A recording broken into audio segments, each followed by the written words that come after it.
Bendiciones y bienvenidos a todos los que están conectados, los que se van a ir conectando y los que están viendo esta grabación en diferido. Es un placer, como siempre, estar con ustedes.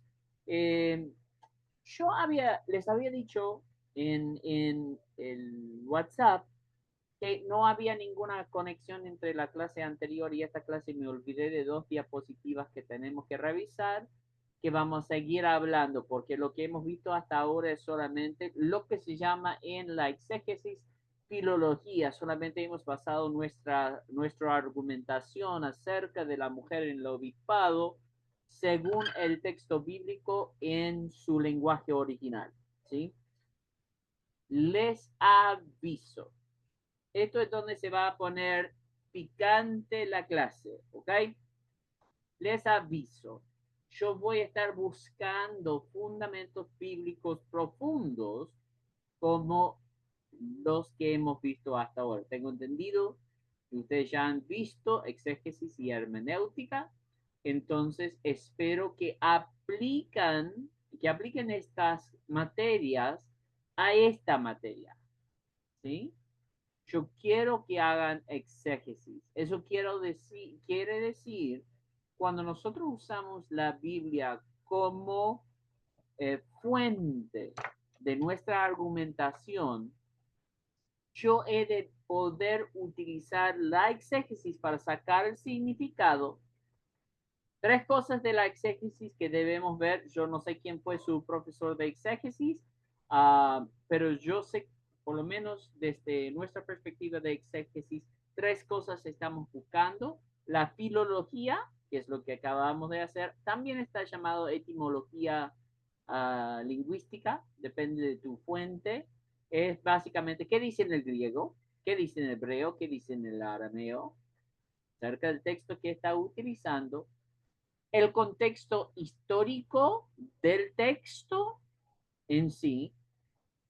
Es decir, si estamos hablando de Primera de Corintios, ¿por qué Pablo está escribiendo la carta? ¿Qué está pasando en la iglesia? ¿No? Para que entendamos el contexto inmediato anterior y el contexto inmediato posterior, es decir, dentro de la carta, que viene argumentando Pablo para darnos un marco de contexto.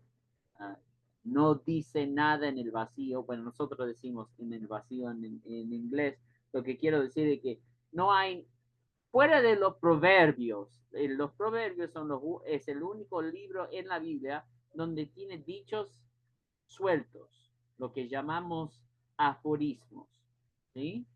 Son dichos sueltos que son solamente proverbios, o sea, por eso se llama proverbios, ¿no? Este, pero fuera de ese libro, fuera de proverbios, ningún otro libro de la Biblia no tiene una argumentación o una narración anterior y posterior, ¿ok? Entonces necesitamos ver esa parte. Cuando hablo de contexto histórico, hablo del contexto, digamos, de la razón de la escritura y también de su contexto intratextual, ¿no? O sea, inmediatamente anterior, inmediatamente posterior, para ver cómo viene argumentando, a ver si está de acuerdo con tu argumentación en el texto que estás utilizando, más allá de la etimología. Y finalmente, la interpretación histórica tradicional de este pasaje. Esas son las tres cosas que busco en su parte exegética. Filología, contexto histórico e interpretación histórica desde el punto de vista de historia y cristianismo. ¿Sí? Ahora, no tiene que ser exhaustivo eso.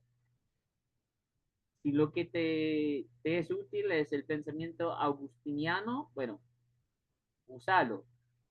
No tenés que ir desde la iglesia primitiva hasta la época medieval, hasta la época reformada, hasta la época moderna, hasta nuestra actualidad. No tiene que hacer todo eso. Si fuera posgrado, sí, pero no estamos tratando de matarlos. Es más, lo que les voy a pedir como mínimo es un ensayo de solamente 5 párrafos. ¿Ok? Solamente 5 párrafos.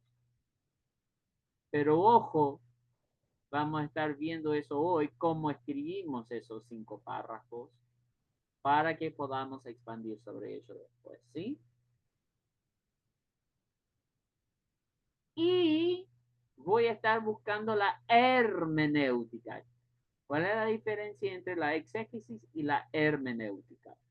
Bueno, la exégesis saca el significado usando estas tres cosas, estos tres conceptos, y la hermenéutica, combinando estos tres conceptos, interpreta en la actualidad o en su contexto, es decir, o en 2024 o en el contexto de la Iglesia de Dios, por ejemplo, cómo se aplica este entendimiento, ¿sí? Eso voy a estar buscando. Eso ya hemos hecho. Estamos por terminar eso hoy. Me olvidé que habían dos cosas históricas que no hemos visto, ¿no? La tradición de la iglesia y también la historia moderna acerca de la ordenación de mujeres. Sí, eso vamos a ver. No vamos a pasar mucho tiempo, pero eso espero ver en sus investigaciones. ¿Ok? Ahora les digo la trampa.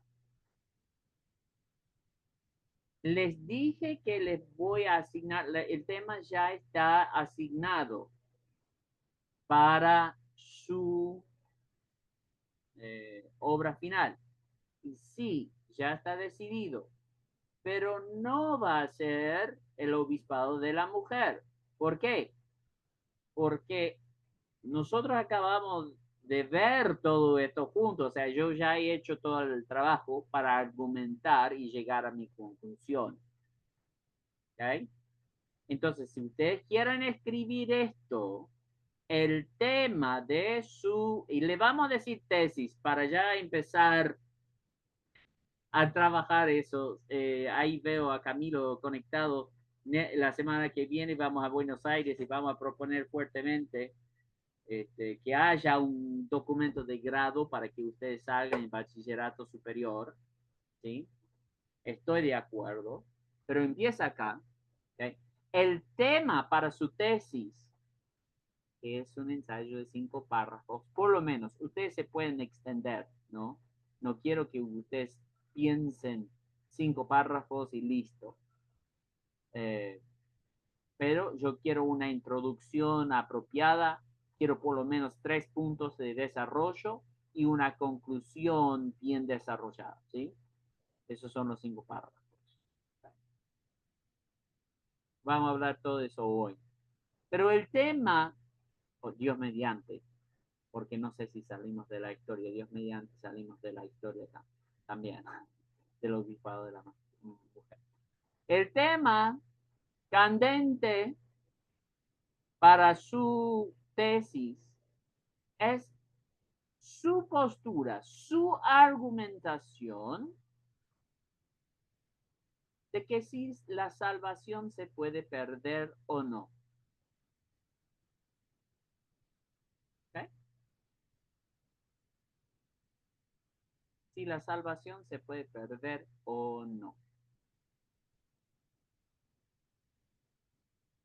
Ese es el tema. Yo voy a estar subiéndolo recién hoy porque quería que ustedes hubieran visto ya cómo se hace el proceso. Lo hagamos juntos y vamos a practicar también un poco más acerca de eso hoy, desarrollando su tarea que tenían desde la semana pasada, ¿ok? No lo vamos a ver a la tarea todavía, pero sí vamos a ver los otros puntos. Nosotros habíamos terminado la semana pasada y voy a compartir pantalla ahora. Habíamos terminado la semana pasada con eh, este pirámide de la jerarquía de la iglesia primitiva. ¿Sí? Teníamos arriba los apóstolos y podríamos poner aquí apóstolos guión profetes, entendiéndose profetes como el Antiguo Testamento y la doctrina de los apóstoles como la doctrina del Nuevo Testamento.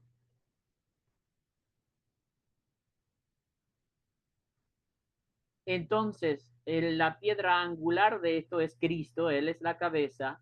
Después viene la perspectiva apostólica.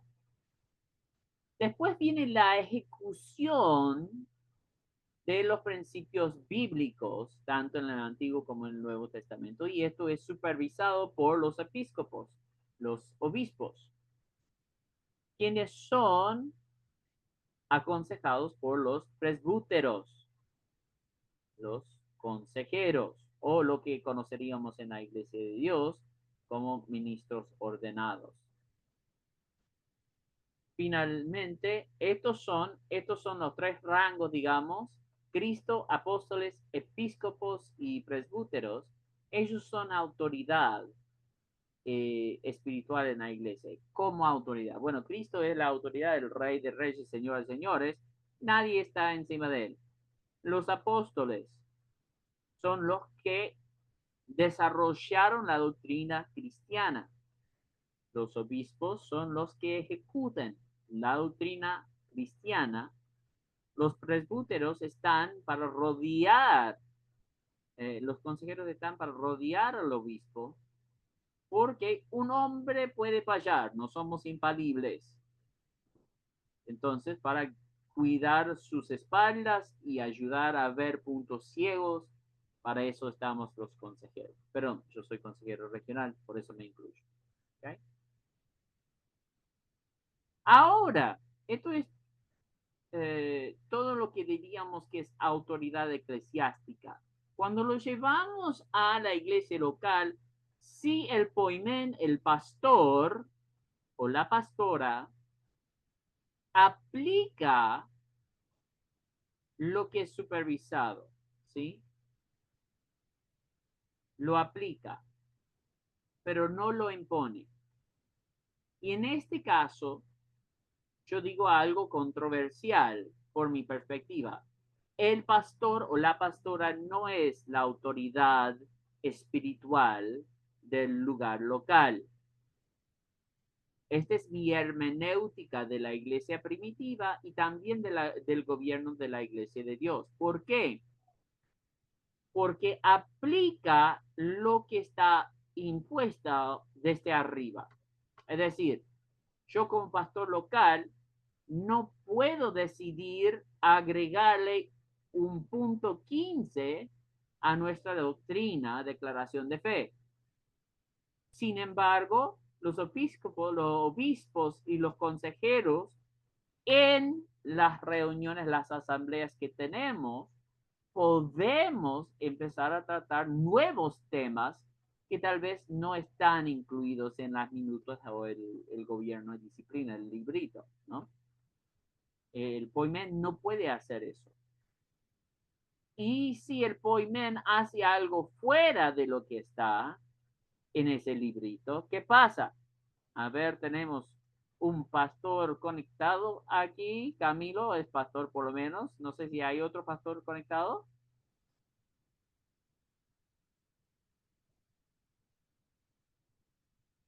Camilo, vos sos secretario también. Yo no sé si podés abrir tu micrófono y si estás con tu baby, entiendo por qué no tenés abierto la cámara. Pero, podés decirme qué pasa cuando nosotros como pastores locales no cumplimos con lo que dice ese librito.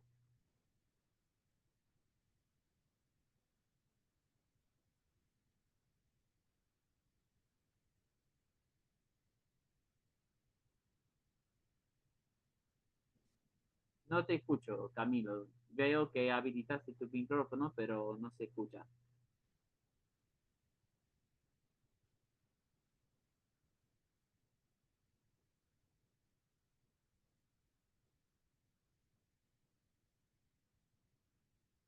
Bueno, tal vez son unos problemas técnicos ahí. Lo que pasa con el pastor, aquí, tenemos en el chat, tal vez ha puesto en el chat, eh,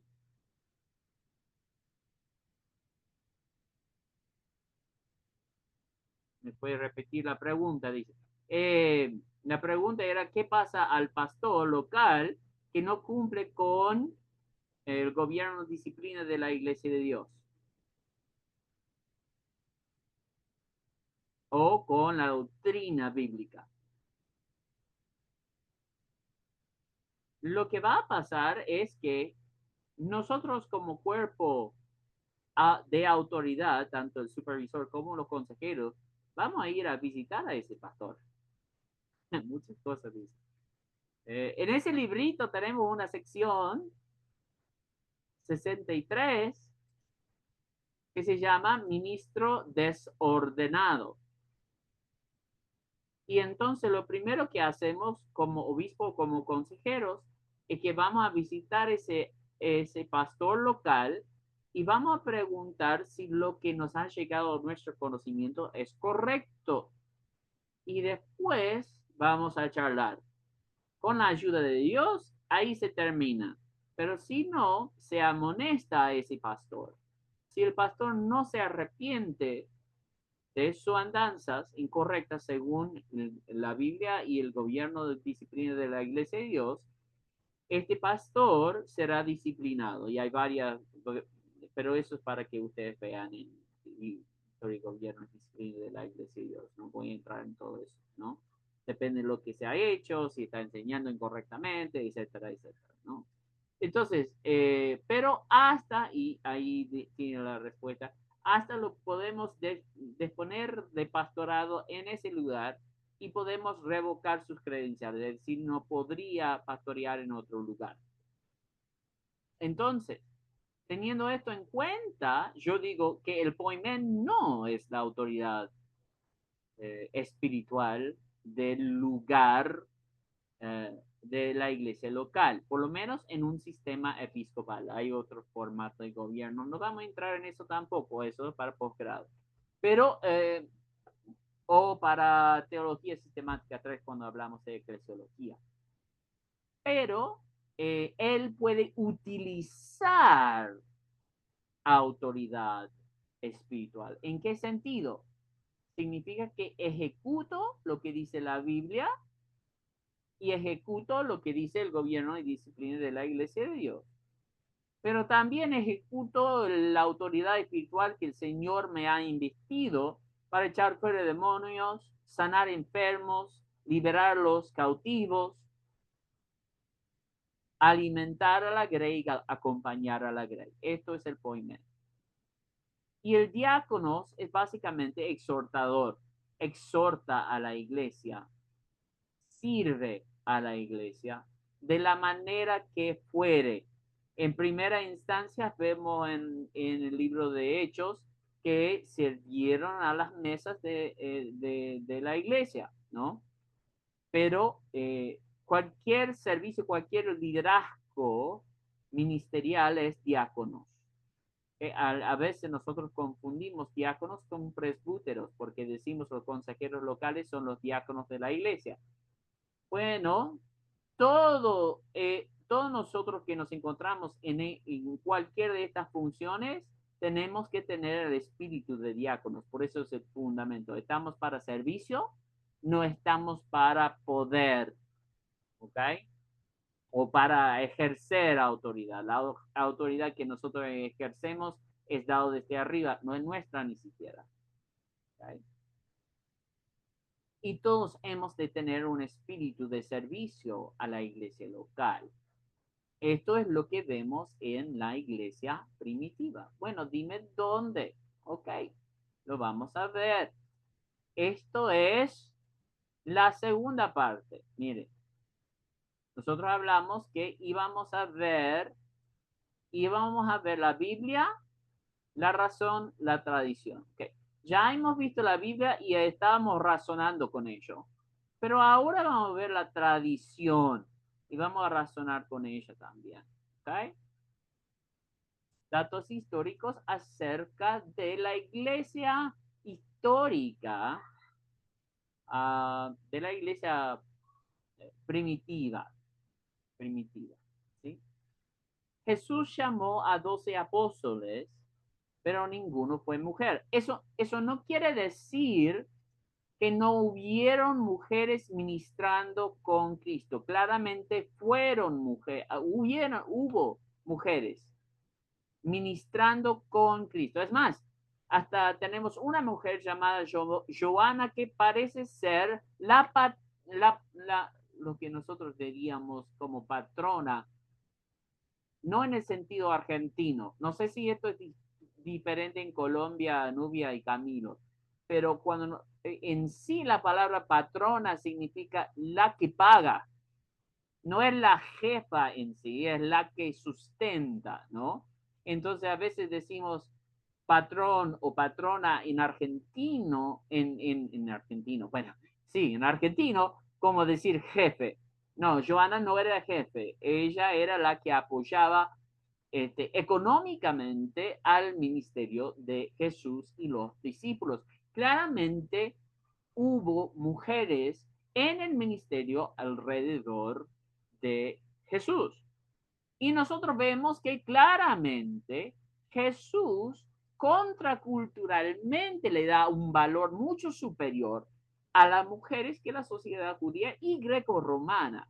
Eligen no utilizar a las mujeres, sin embargo, en la obra apostólica de la iglesia primitiva. Ahora, tienen un lugar especial, son los primeros en evangelizar, son los primeros en ver la tumba vacía, son los primeros en recibir el evangelio y esparcir el evangelio. Pero Jesús no los llama a ser ninguna apóstola.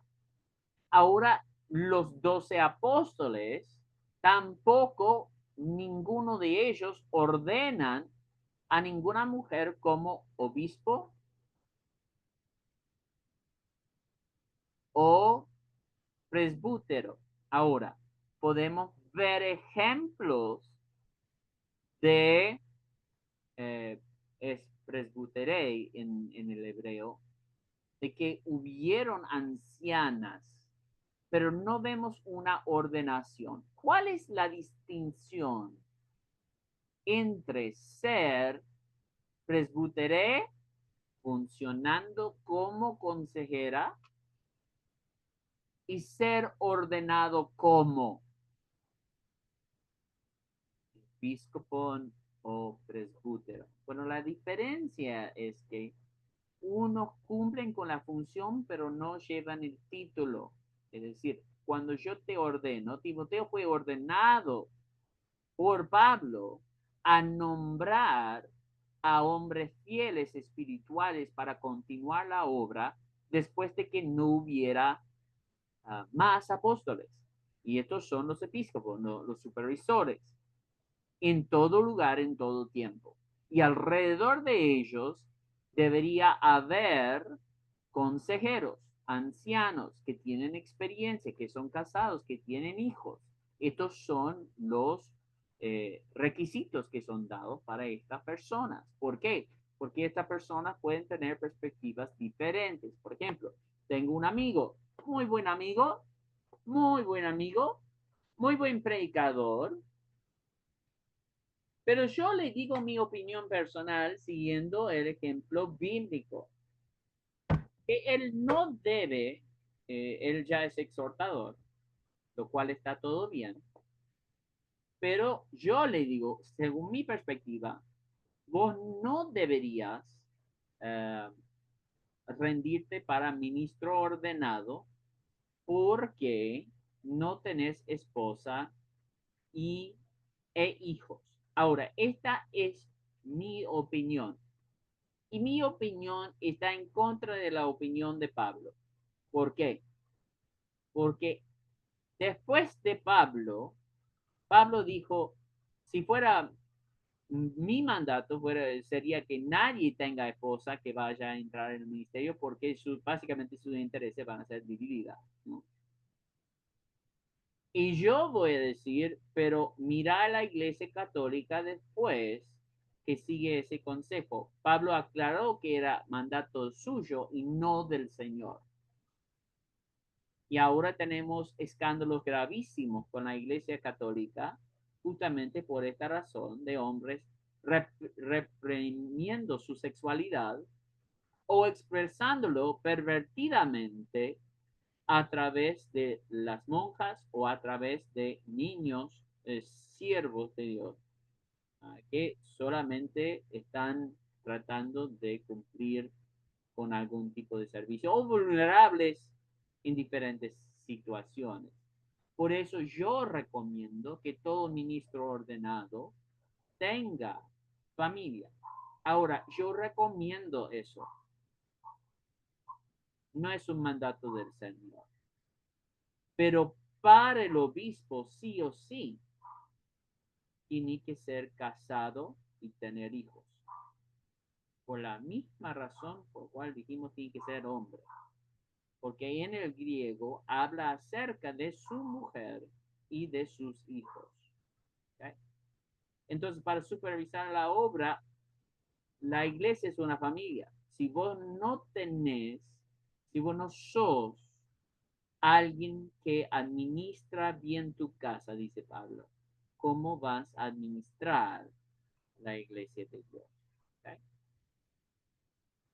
Entonces, los apóstoles nunca ordenan a ninguna mujer, aunque como obispo o presbítero, aunque la mujer participaba activamente en el ministerio de la iglesia. Muchas mujeres, ¿ok? Muchas mujeres. Tenemos, por ejemplo, en Corinto. Fíjense cómo estoy haciendo acá, porque esto es lo que quiero de ustedes. Yo les voy mencionando quién es, de dónde es y qué función cumplía. Esto es parte de mi argumento, porque todas estas mujeres, ninguno va a ser llamado apóstola o obispa. ¿Okay? Entonces, fíjense lo que hago. En Corinto estaba Febe, ella era diaconisa. ¿Okay? ¿Dónde está diáconos? Acá abajo, ¿sí? Entonces podía servir la mesa, podía exhortar, podía predicar, podía enseñar, pero no ejercía autoridad en la iglesia primitiva. Priscila le recogió a Pablo juntamente a su esposo, Aquila, y le dieron trabajo. Enseñó juntamente con su esposo a Apolo, quien era otro gran predicador que nosotros vemos. Esto sigue en Corinto, ¿no? Estas dos están en Corinto. Y hasta Pablo menciona a Apolo en su escrito a los Corintios, en la primera parte de la primera carta. Pero Priscila y Aquila toman a Apolo aparte y le enseñan acerca del bautismo en el Espíritu Santo. Y él acepta esa enseñanza. Y ellos después abren una casa de oración en su propia casa y la donan para la iglesia. ¿Okay? En otro lugar, Filipos, nosotros vemos a Lidia, es vendedora de púrpura, donando mucho dinero a la obra de la iglesia ahí en Filipos. Y también en Filipos vemos a Evodia y Sínteque. Ahora ellos son colaboradores personales de Pablo del Evangelio. O sea, ellos están esparciendo el Evangelio, aunque ellos son mencionados en Filipos al final diciendo que se resuelve el conflicto. No sabemos exactamente qué conflicto tuvieron entre ellas dos, pero él las llama colaboradoras personales de él. ¿Okay? Eso no quiere decir que ellos eran apóstoles ni obispos. Colaboraron. ¿Cómo colaboraron? En el Evangelio y tal vez también monetariamente. ¿Okay? También tenemos que recordar que todo discípulo tiene mandato de evangelizar. Todo discípulo. Mateo 28, 19 a 20.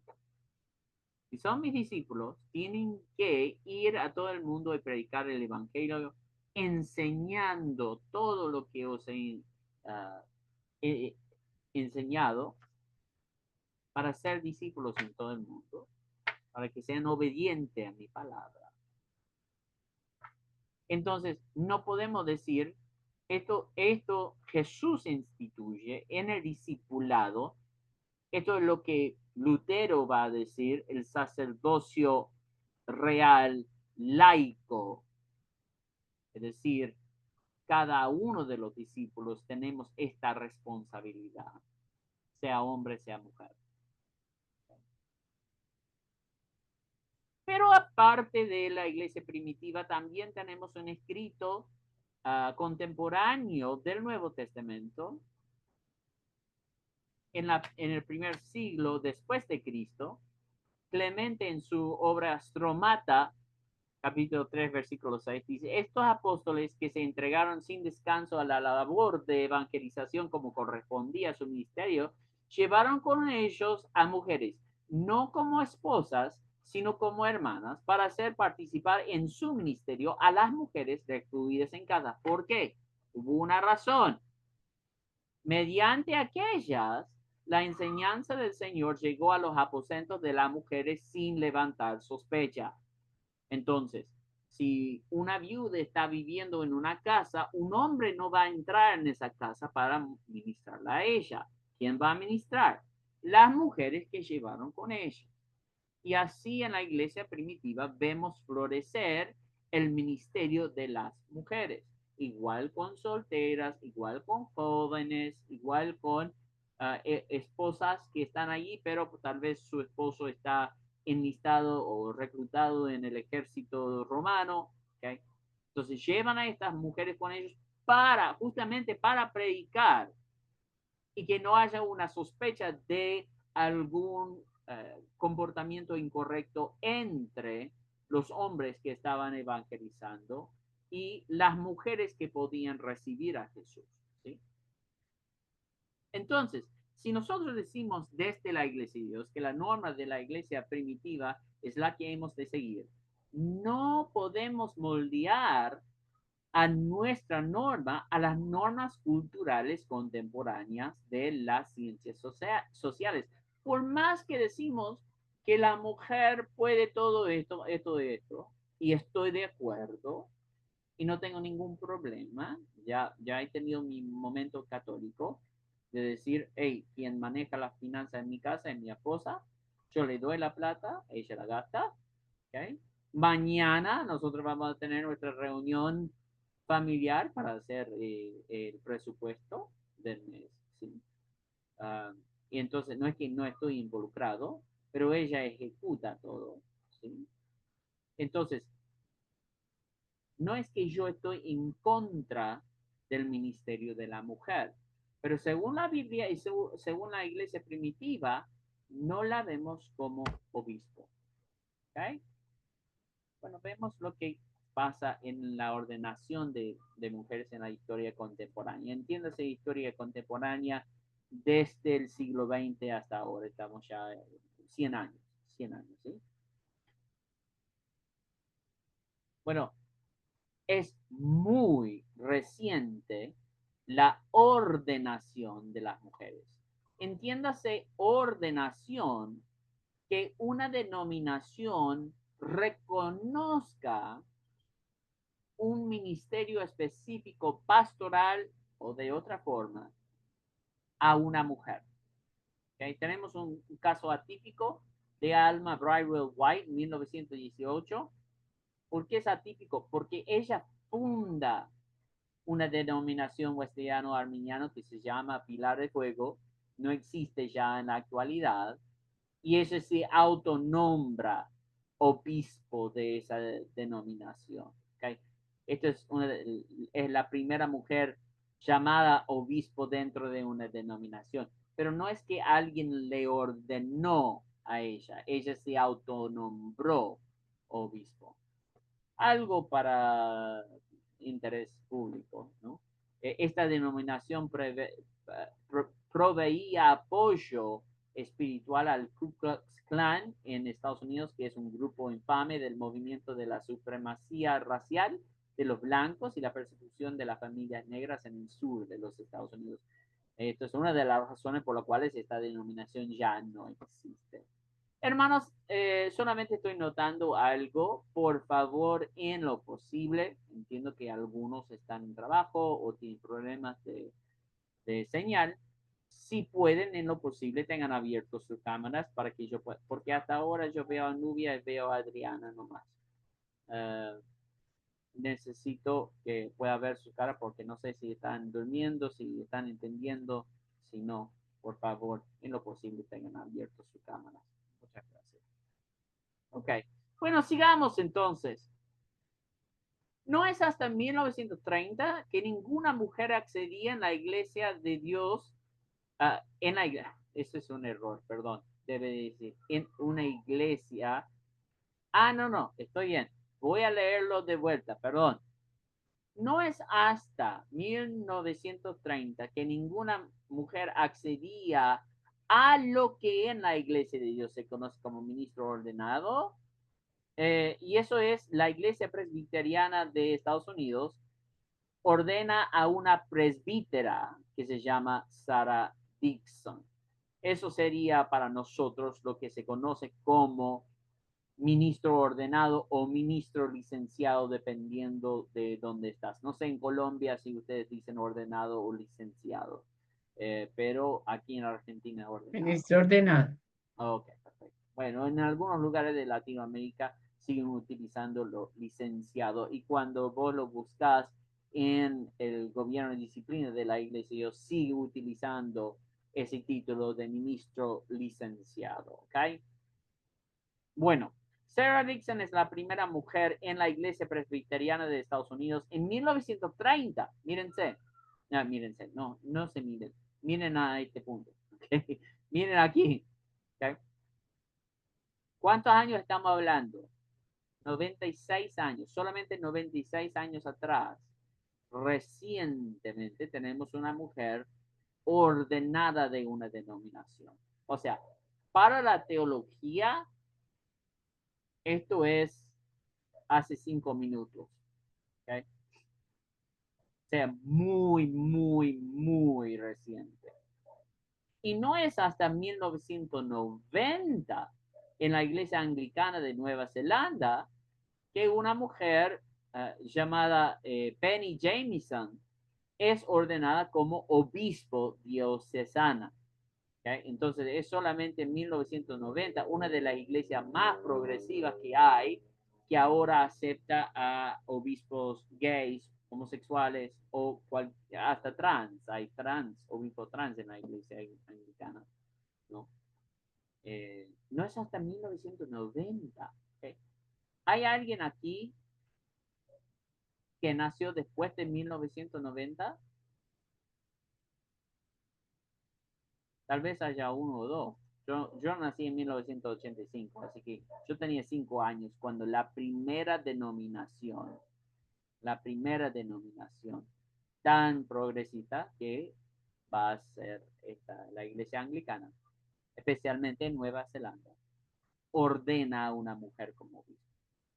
En cambio, la iglesia de Dios ha sido muy progresista en promover el ministerio de la mujer. Fíjense la fecha. En la tercera asamblea de 1909, ordena a mujeres como ministros o exhortadoras. Esa es la tercera asamblea. Para darles entendimiento, en la segunda asamblea recién aceptamos al pentecostalismo, porque no fuimos pentecostales en nuestro nacimiento. En realidad fuimos restauracionistas. Queríamos regresar a lo que experimentaba la iglesia primitiva. Después fuimos del movimiento de santidad. Entonces, por eso tenemos 3 diferentes nombres en esos periodos. Y cuando recién somos pentecostales, reconocemos que las mujeres también tienen ministerio. Entonces ellos pueden predicar, pueden exhortar, pueden enseñar, pueden ser misioneras, ¿okay? Pueden plantar iglesias. Desde 1909.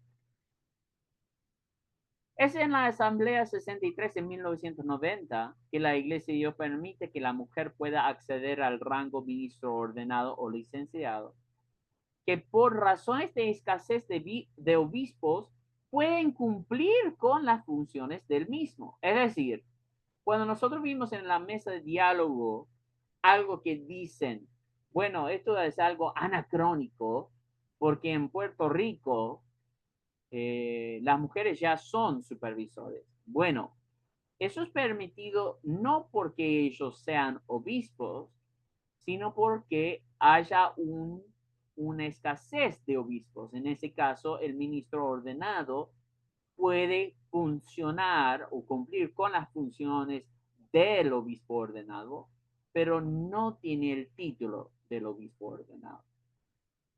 ¿Okay? Es decir, puede ser supervisor de distrito o supervisor regional, ¿okay? Supervisor nacional, por falta de obispos. ¿Okay? Entonces, fíjense, la mujer hasta puede cumplir las funciones del obispo desde 1990.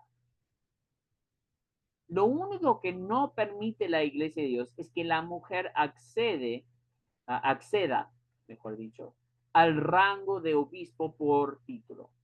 Esto es por las razones ya expuestas. Entonces, les pongo una pregunta.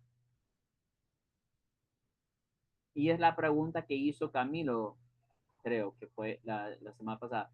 ¿Por qué esa sed de tener el título de obispo?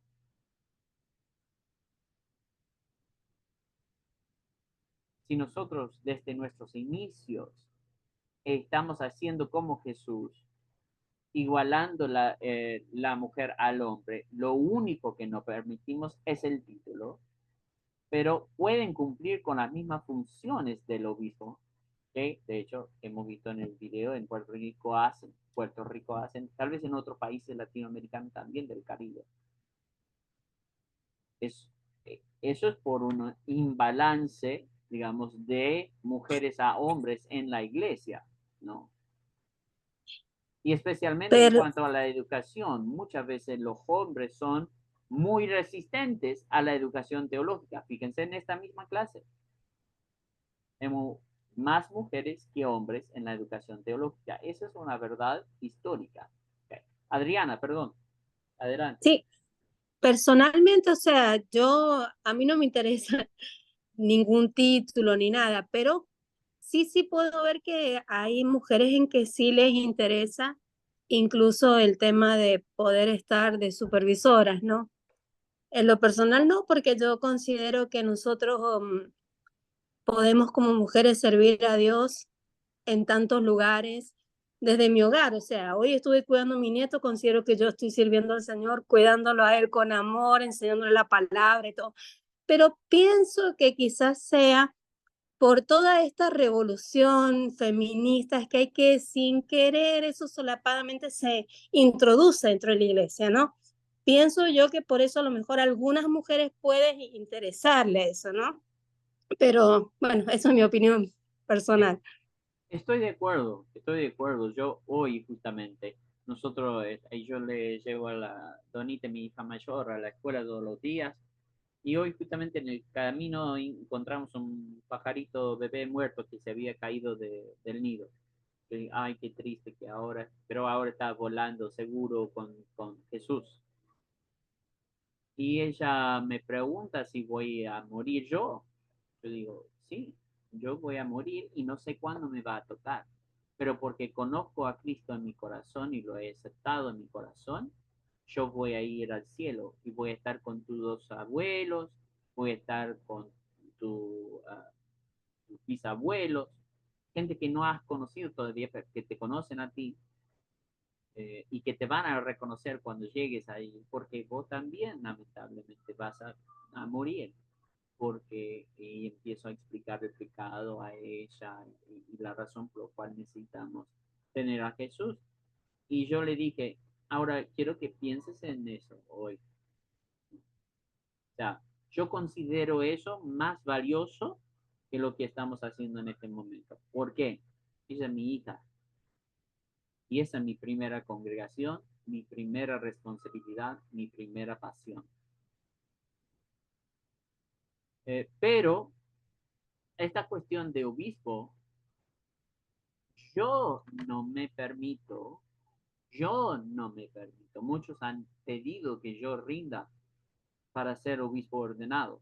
Yo no me permito, por ética ministerial, rendir para obispo ordenado, porque hasta ahora no se me ha permitido pastorear una iglesia local. No, no se me ha elegido. Entonces, ¿cómo es que yo voy a supervisar a pastores que pastorean cuando yo no tengo la experiencia de pastorear? ¿Me entiendes? Entonces, yo no entiendo la sed de acceder a ese rango, porque yo siendo hombre y teniendo más de 18 años en el ministerio, yo no considero mi derecho cumplo con todos los requisitos, ¿no? Pero yo por ética no lo voy a hacer porque yo considero que sería una falta de ética. Entonces, o sea, yo personalmente estoy de acuerdo contigo, Adriana, que tiene mucho que ver con normas uh, que son societales más que cualquier otra cosa, que han entrado en la mentalidad de nuestra congregación, no de las mujeres en sí, de nuestras congregaciones. ¿Sí? Hola, profesor, ¿qué tal? ¿Cómo le va? Marcos, bendiciones, ¿cómo estás? Bendiciones. Yo creo que, bueno, quizás uno del por qué, digamos, por ahí quizás se piensa en el obispado como mujer, más allá de que no sería un argumento, ¿cierto? Porque yo considero que creo que la Biblia nos está diciendo que no debiera ser así, pero quizás ante la necesidad, quizás, no ante la necesidad de que quizás no haya personas, varones dispuestos a ejercer ese lugar o estar en ese lugar, y también, ¿no es cierto?, a la capacidad que puede tener una mujer. Digamos que quizás por ahí también se puede dar por ese sentido, de ese lado, aunque no sería tampoco un argumento. Porque, bueno, si la palabra lo dice que no, deberá ser no. Claro, bueno, este es por ahí tenemos un poco de interpretación, porque en cuanto a los rangos, el ministro ordenado por esa escasez puede funcionar como obispo ordenado. Les doy el ejemplo, y perdón que sea autorreferente. Yo estoy en el Consejo Regional. Ahora, el gobierno de disciplina dice que los consejeros deben ser obispos, pero por falta de obispos, ministros ordenados pueden ocupar su lugar. En ese caso, esa es justamente la síntesis o lo que yo pienso. Esto sería mi conclusión de todo esto. Mi conclusión sería, o aplicación, respuesta a ambas partes. Si nosotros desde la Iglesia de Dios ya permitimos que ministros ordenados pueden funcionar como obispos en el caso de escasez, y todos estamos de acuerdo que la mujer es necesario para tomar las decisiones correctas, ¿por qué no permitimos únicamente que haya una cuota de mujeres o de ministros ordenados en el Concilio Ejecutivo Internacional? Así la mujer puede ser escuchada, su perspectiva puede ser tomada en cuenta y no rompemos ni con la Biblia ni con nuestros estatutos. No sé si me explico. Esa es mi síntesis. Yo viendo todo esto, como nosotros lo permitimos al ministro ordenado funcionar como obispo, ¿por qué no puede funcionar como obispo en el Comité Ejecutivo Internacional para que el rol de la mujer, que es tan necesario, el ministerio de la mujer, sea escuchado en los altos más rangos, en los altos más rangos, en los rangos más altos? ¿Se entiende? ¿Se entiende mi conclusión? Y a cómo llego ahí. Ahí está el razonamiento. ¿Okay? No sé si eso fue tu bebé, Camilo, o fuiste tú. No sé qué quieres decir con ese schwa, se schwa, se schwa. ¿Esos son ojos? No sé. Es, no entiendo. Alguien en chat está hablando Camilo, ¿sí?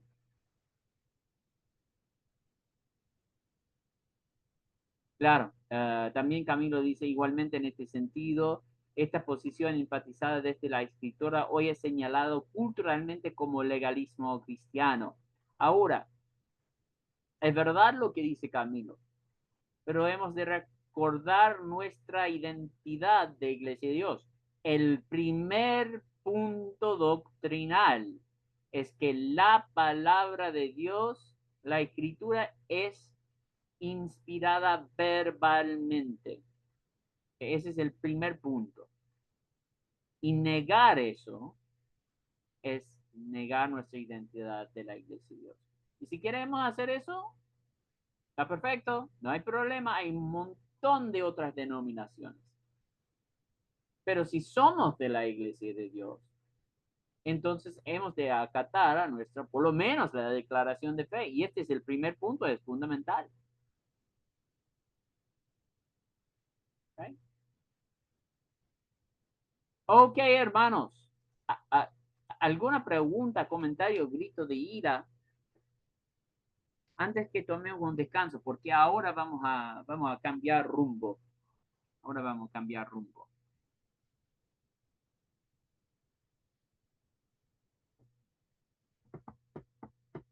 Nada, bueno.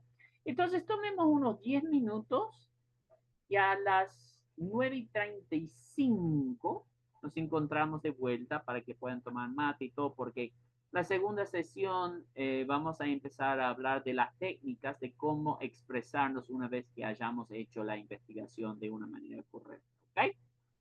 Bueno, que tengan un lindo descanso. Nos vemos a las 9:35. Bendiciones.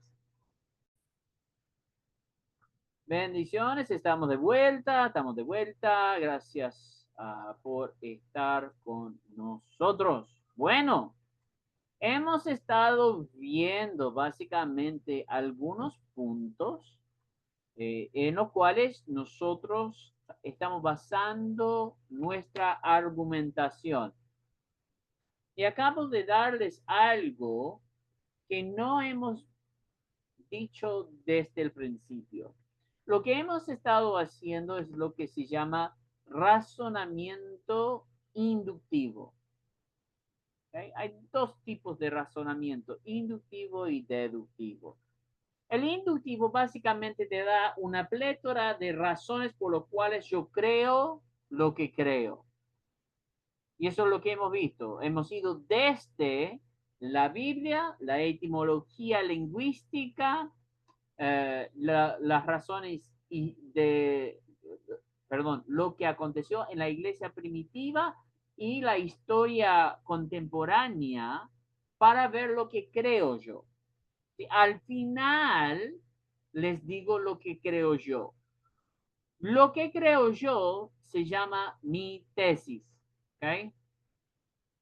Ahora, cuando estamos escribiendo, mi punto de hacer razonamiento inductivo acá era para mostrarles el proceso y eso, la inducción es muy bueno para eso. Y la inducción es muy bueno para enseñar, pero no es muy bueno para argumentar porque podés perder a tu audiencia. De hecho, yo lo que les voy a pedir es que usen la deducción. Es decir, en principio, ustedes me van a decir lo que creen, es decir, su tesis al principio, y me van a describir cuáles son sus puntos de desarrollo ya en la introducción de su escrito.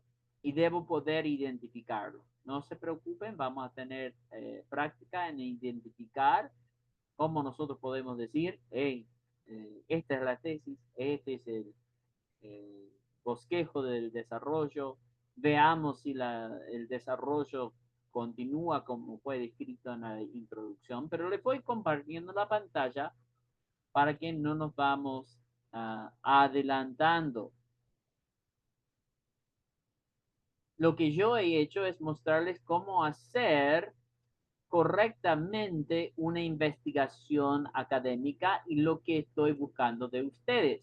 Ahora es una cosa, nosotros estamos enseñando metodología de la investigación.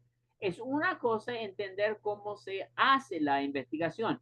Eso es la primera parte. ¿Sí? La otra parte es expresar lo que yo he investigado. Y allí es lo que vamos a hacer en la escritura del ensayo. Llámese ensayo, monografía, documento de grado, como ustedes quieran llamarlo en su libro un manual de investigación teológica, va a hacer una distinción. Yo como lingüista voy a decir, no hay distinción, la única distinción es cuánto estás escribiendo, ¿sí? Ensayos tienden a ser más largos que monografías. ¿Okay? Monografías es lo que tendemos a pedir nosotros en sus obras finales de materias como esta, ¿sí?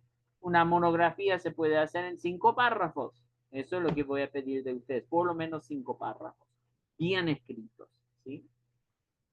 Pero una monografía, por ejemplo, ustedes van a tener esta noche, de hecho ya está subido a la plataforma de Classroom, un ejemplo de una monografía, ¿sí? Y lo que les voy a pedir es que ustedes vayan viendo algunas de estas cosas e identificándolo. Pero lo vamos a practicar en clase primero con Gabriel García Márquez, porque ustedes leyeron ese artículo, ¿verdad? Amén. Aleluya. Yo leí el artículo. ¿Alguien leyó? ¿Nadie leyó? Si no leyó, va a ser muy difícil para que ustedes participen en esta clase. Espero que se haya leído, porque fue subido la semana pasada. Bien, bueno. Entonces, aunque estamos diciendo el ensayo, esto puede ser ensayo, monografía, documento de grado. Yo me quedo con ensayo porque es el más común que nosotros vamos a escuchar dicho en Latinoamérica. Tenemos la particularidad en Argentina de decir monografía. ¿Okay? Pero como yo aprendí desde la palabra ensayo, me quedo ahí. ¿Qué estoy buscando? 3 cosas, o 3 secciones, mejor dicho. La primera sección es la introducción, la segunda sección es el desarrollo, la tercera la conclusión. Simple. No busco mucho aquí. Bueno, en realidad sí voy a buscar muchas cosas. Pero desde su esquema no es muy complicado. Lo primero que voy a pedir que hagan, y lo tengo en paréntesis, porque muchas personas pasan tanto tiempo buscando captar el interés al principio y ya se bloquean para escribir. ¿Okay? Al principio de su escrito deben captar mi interés con algo. Es lo que yo llamo, y aquí es donde se va a ver el nerd lingüística en mí, esto es mi título mayor en cuanto a la licenciatura, era lengua y letras, así que yo disfruto de esto, entiendo que tal vez ustedes no tengan el mismo gozo que yo en esto, pero esto es lo que yo llamo sacarles de su mundo. Cualquier buen ensayo o hasta una buena prédica, lo primero que te va a hacer es descolocarte. ¿Por qué? Vos venís con mucho pensamiento, vos ya tenés una rutina, ya sabes básicamente lo que estamos haciendo. Y yo como lector de ensayos, porque voy a tener que leer todos sus ensayos, créanme, todos van a parecer igual. Y voy a estar aburrido con leer sus ensayos. Estoy seguro de que hay ciertas cosas que todos al principio van a faltar. ¿Okay? Y voy a marcar, por eso el ensayo se hace en etapas. Vamos a hablar de eso en un ratito. Pero vamos a tratar de evitar esas trampas. Y esa primera trampa es esta. Es decir, Nubia está pensando, ok, no creo que se pierda la salvación. ¿Cómo capto el interés? ¿Qué puedo decir al principio que le descoloque a Chris cuando ya conoce el tema? ¿Eh? Y entonces la Nubia se va a poner o con su cuaderno. Yo todavía, no sé cuántos de ustedes hacen esto. Yo todavía uso cuaderno. Llámenme, llámenme viejo. Yo todavía uso cuaderno. No es necesario. Es solamente estilístico. A mí me gusta escribirlo, me ayuda a ponerme más lento y reflexivo. Es más, yo escribo en cursiva. Bueno, yo escribo en cursiva justamente para que no me apure, porque a veces nosotros decimos cosas, pasamos por alto entendimientos que decimos que todos tienen y no es así. Entonces, ella empieza a escribir o en su cuaderno o en su ordenador, en Word o cualquier otro programa que ella tiene para documentos, va a mirar a ese cursor titilando en una página en blanco y va a decir, ¿qué rayos voy a decir? Si se quedan ahí, se van a morir. No mueran aquí. Lo necesito en su ensayo, pero no tienen que empezar ahí cuando están por empezar a escribir. Empiecen con la tesis. ¿Qué es lo que crees? La tesis es la idea central de tu argumentación. Ahora, en la teología, ustedes básicamente van a hacer dos tipos de ensayos. O van a ser ensayos argumentativos o de tipo dialéctico. Okay. En esta etapa de su educación no están listos para el dialéctico. Okay. Eso ya es para posgrado. Así que básicamente ustedes solo van a hacer ensayos argumentativos. Van a argumentar su punto principal. Eso quiere decir, su tesis es su idea. Y van a dar razones por lo cuales ustedes creen en esto. ¿Okay? Entonces, en el primer párrafo, que es la introducción, un apartado nada más para que sepan, una introducción puede llevar mucho más que un párrafo. Si han leído un libro alguna vez en su vida, saben que la introducción al libro puede llevar varias páginas con varios párrafos, ¿no? Pero por lo menos un párrafo donde yo puedo identificar tu idea central.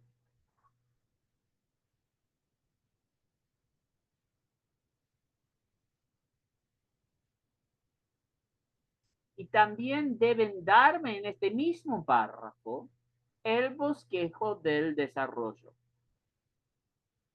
Por ejemplo, si Nubia cree que la salvación no se pierde, dice, da su captar interés que vamos a dejar para otro momento y vamos directamente al meollo del asunto. La salvación no se pierde porque nosotros vemos en la oración sacerdotal de Juan 17 que Cristo no pierde ninguno de los suyos, menos el hijo de perdición que fue perdido desde el principio. La iglesia históricamente ha enseñado que la salvación no se pierde. Y aunque es discutido ahora desde la intervención de Jacobo Arminio, el sínodo de Dort nos va a dar una perspectiva completa acerca de una soteriología correcta.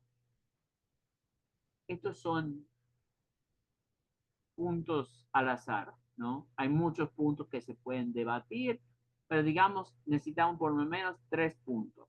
Lo que acabo de decir es mi tesis y cuáles son los 3 puntos que voy a desarrollar en el cuerpo del ensayo. ¿Sí? Primeramente la Biblia, después la tradición y después un caso específico, como el sínodo de Dort y el dialéctico que hay entre los remonstrantes y Calvino, ¿no? Acerca de la soteriología. ¿Okay? Esto debo ver en la introducción. Ahora, en el desarrollo, si ya te he dicho lo que voy a decir, ahora lo voy a decir. ¿Cuál es mi primer punto? Bueno, ya lo he dicho. Vamos a ver a fondo Juan 17, y lo que significa que Cristo no ha perdido ninguno de los suyos. ¿Sí? ¿Qué quiere decir esto? Esto va a ser mi primer punto.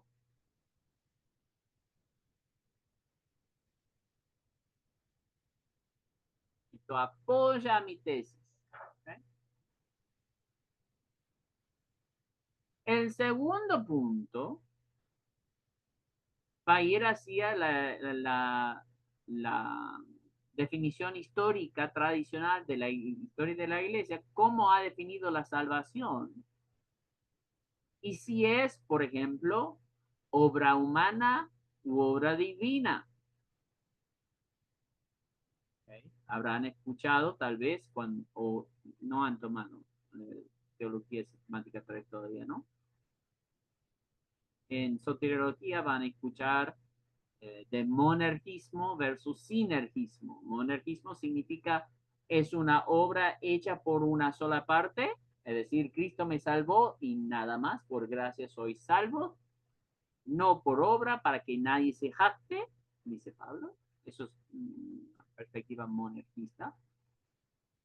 O tenemos una perspectiva sinergista que involucra más de una sola parte, es decir, la salvación no es solamente obra divina, puede incluir obra humana. Ahora, ¿hasta qué punto llega eso?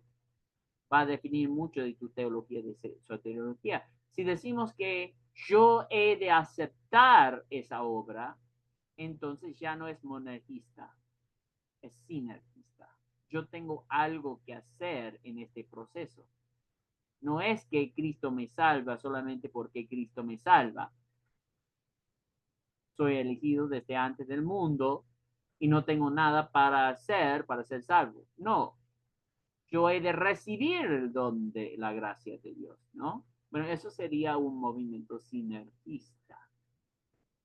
Yo he de creer y confesar que Cristo es mi Señor, Romanos 19. Okay. Estos son puntos, nada más. El tercer punto, ¿no? ¿Qué dice en la argumentación entre los remonstrans, quienes eran los seguidores de Jacobo Arminio, versus el sínodo de Dort, donde Calvino expone básicamente su perspectiva soteriológica, donde la salvación no se pierde, y los remonstrans responden que la salvación sí puede perderse. ¿Okay? Ahora, entre estos 3 puntos, debe haber un orden lógico, ¿sí? Yo acabo de darles un orden lógico. Biblia, tradición, caso específico que nos lleva a una conclusión, ¿sí? Esa se llama una argumentación coherente.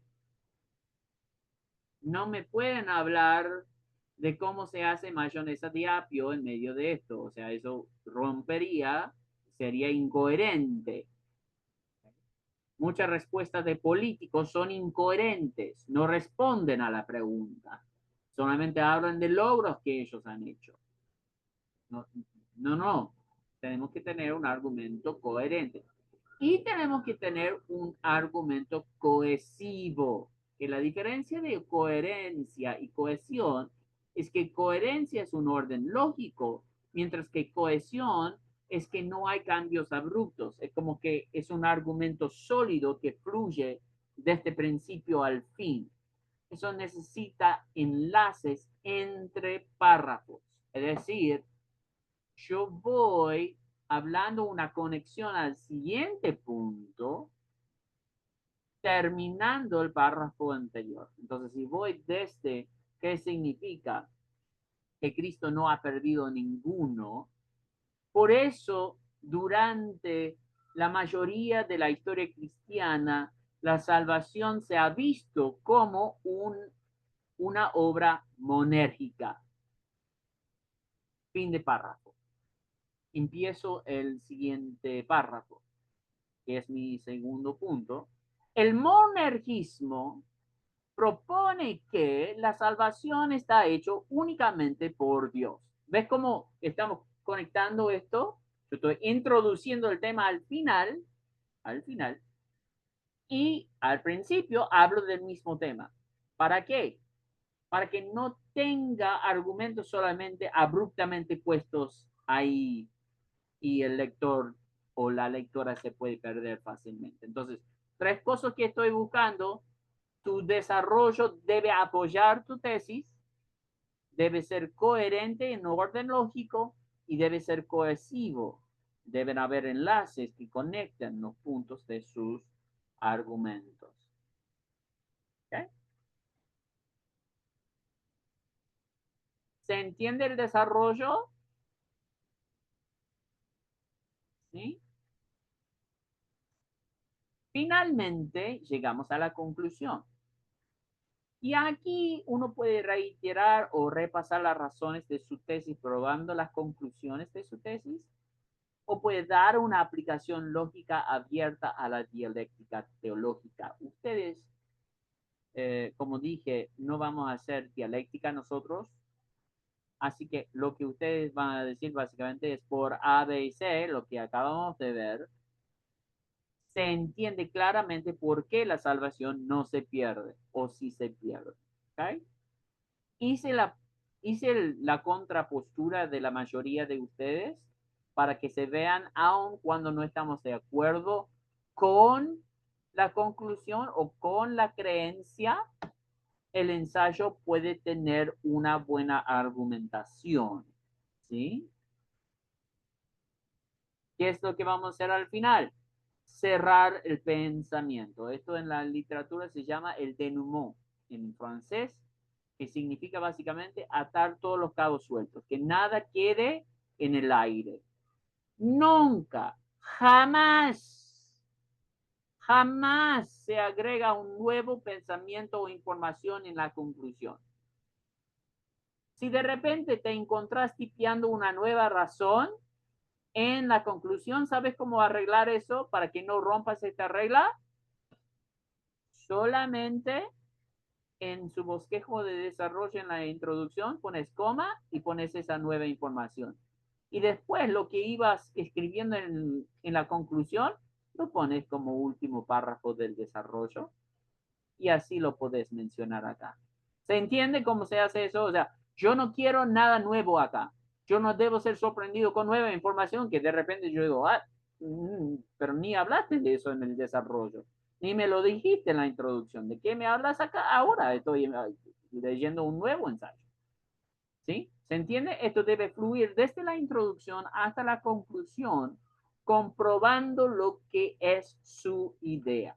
Su idea puede ser completamente equivocada y puedes tener fuentes que apoyen su idea equivocada. Lo que me importa aquí no es que sea correcta o no. Lo que me importa aquí es la manera que argumenten su tesis. ¿Sí? Y si hacen eso correctamente, sea que están a favor de que la salvación se pierde, sea en contra de que la salvación se pierde, no me interesa. No estamos haciendo soteriología acá, pero quiero ver cómo lo trabajan. ¿Ok? Porque esta materia se llama metodología de la investigación, no soteriología 101. ¿Ok? Eso vamos a ver Pero más. una consultita. Ah, ¿Sí? sí, ¿Cómo, Adriana? pero siempre el tema de la mujer en el obispado, ¿no es cierto? No, no, ¿No? no. Ah, Eso fue mi trampa. eso era nada más para. Ah, ok. Mi trampa era eso Fue, nada más para mostrar cómo se hace, porque si ahora les doy el mismo tema, ya tienen todo el trabajo hecho. claro. O sea, usted nos va a dar el tema luego. No, el tema ya he dado. El tema es si se pierde la salvación o no. Ese es el tema, si se pierde la Ajá. salvación. Oh, ok, ok, ok, ok. Entonces yo estaba dando un Me ejemplo perdí esa acá. parte. Ok, no hay problema. Bueno, por eso estaba dando algunos ejemplos que se podría utilizar acá para hacer su argumentación. Ustedes solamente van a estar haciendo un ensayo argumentativo, probando su propia idea. ¿Okay? En cuanto al valor intelectual, este es la barra más baja, ¿sí? Pero es donde comenzamos. ¿Okay? Es donde comenzamos. Después llegamos, cuando ya tenemos algunos títulos, algunos artículos publicados, algunos artículos hechos primero y después publicados, bueno, vamos a ver, porque de ahí tienen que presentarlo a editorial, tienen que aprobarlo, a ver si está en formato correcto y todo eso. Podemos hablar de ese proceso ya después en posgrado, ¿no? Pero en este momento solamente estamos tratando de tener una buena argumentación. Hermanos, si pueden hacer esto escrito, ustedes van a tener unos sermones geniales. ¿Okay? Yo no estoy a favor de que toda materia se trate de predicación o de la pastoral, porque no toda materia se trata de eso. Pero si ustedes aprenden a escribir y pensar de esta manera, entonces van a poder expresarse concisa, coherente y cohesivamente. Y eso hace que su argumentación sea mucho más fácil de aceptar. Y también hace que tus pensamientos sean ordenados. ¿Han estado escuchando a un predicador alguna vez y de repente estaba hablando de otras cosas y vos decís, pero ¿qué tiene que ver esto con esta? A veces lo hacen para descolocarnos y después al final lo atan todo. Eso es genial.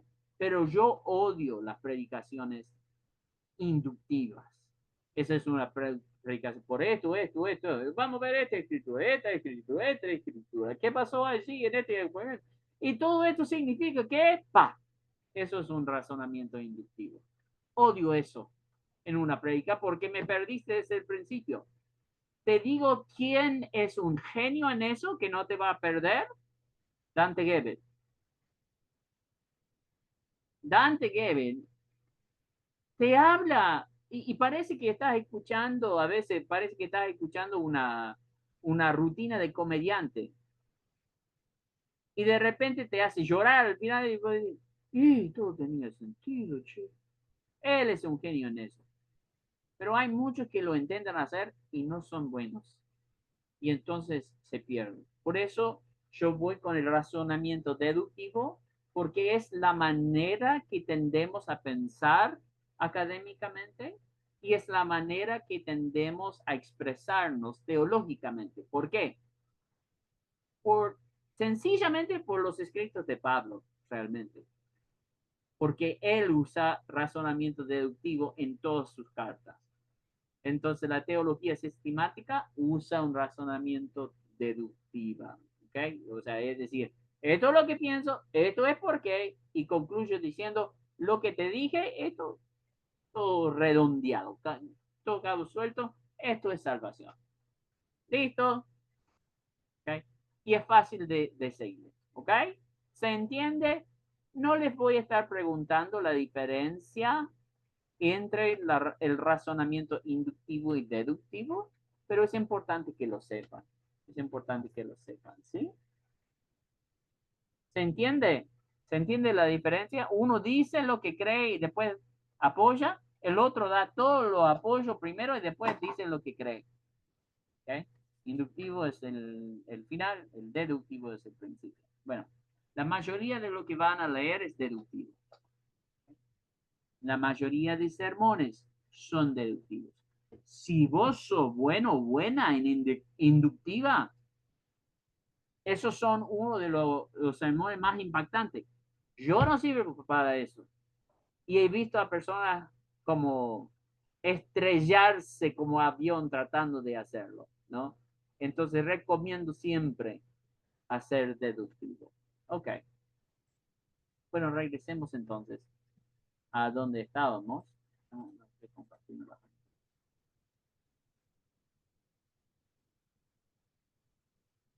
Entonces,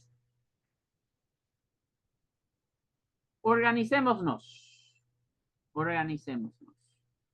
Yo recomiendo siempre que nosotros hagamos un mapa mental. Un mapa mental. ¿Okay? Y empezamos aquí con nuestra tesis. En primer lugar, hemos de identificar la tesis o el punto principal del argumento que él o la autora quiere desarrollar. Después tenemos el desarrollo, los puntos lógicos que apoyan la tesis expresado de una manera coherente y cohesiva. Las fuentes, eso es algo que no hemos hablado. Para cualquier tipo de trabajo académico investigativo, hemos de usar fuentes académicas que apoyen el desarrollo. En la próxima clase nosotros vamos a hablar acerca de cómo distinguir una fuente común o popular, se dice, en vez de una fuente académica. En todo nuestro trabajo para el seminario, las fuentes han de ser académicas, ¿sí? Y no es difícil distinguir, no es difícil, es solamente saber cuáles sitios utilizar y cuáles no. Finalmente tenemos el denouement.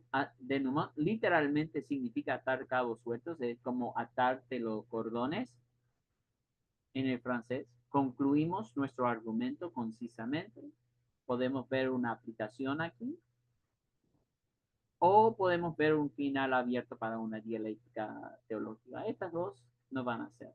Tal vez en su documento de grado veamos aplicaciones. ¿Okay? Y cuando los tengo en posgrado ya vamos a hablar de dialéctica teológica. Porque todos van a ir a posgrado, ¿verdad? Amén. Amén. Okay. Entonces, vamos a probar. Vamos a probar. Y quiero que me sean honestos. Y vamos a hacer esto de una manera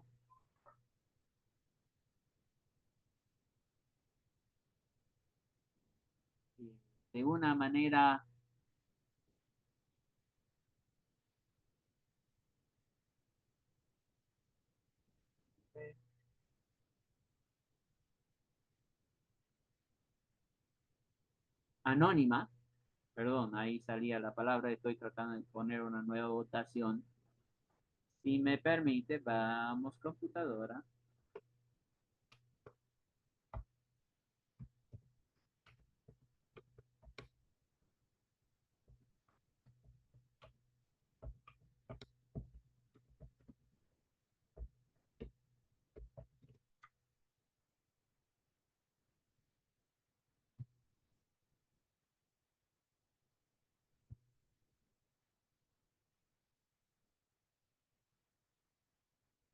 Ok.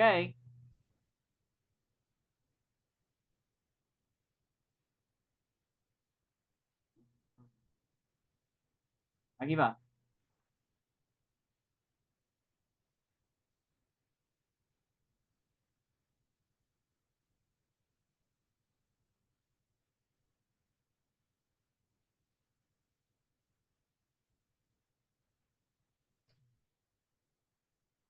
He leído la polémica de la ortografía por Gabriel García Márquez. Por favor, marquen sí o no. No me aparece su nombre, así que no tengo idea quiénes están diciendo sí, quiénes están diciendo no, pero es obligatorio que eh, todos hayan respondido. Ok. Eso no tiene sentido. 4-4. Estamos a mitad. Me falta una persona.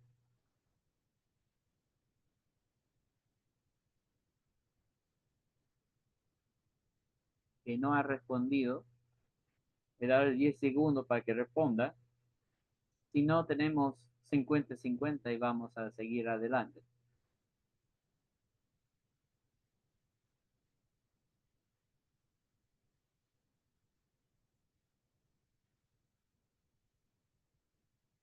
Ok, listo.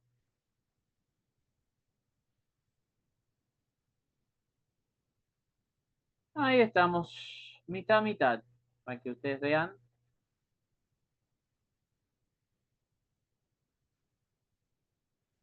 Así que, para los que no leyeron, no van a tener idea de lo que hablamos.